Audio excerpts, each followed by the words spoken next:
తెలంగాణ పోలీసులు మియాపూర్లో betting యాప్లని promote చేస్తున్న actors heroines మీద కేసు పెట్టాడు. చాలా మంచిది.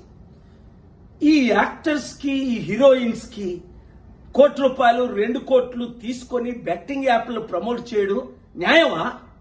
తద్వారా ఇప్పుడు మహేందర్ 24 సంవత్సరాల అబ్బాయి డబ్బులు పోగొట్టుకొని సూసైడ్ చేసుకున్నాడు.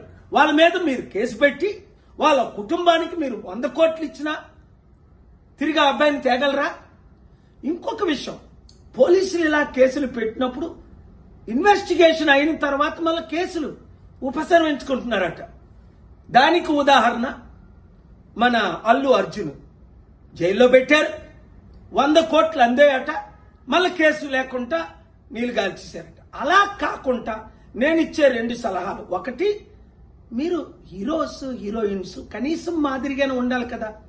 మీరు 100 కోట్లు సంపాదించుకుంటున్నారు, మీరు సొంతంగా చారిటీలు చేయండి, లేదంటే నోరు మూసుకొని ఊరుకోండి.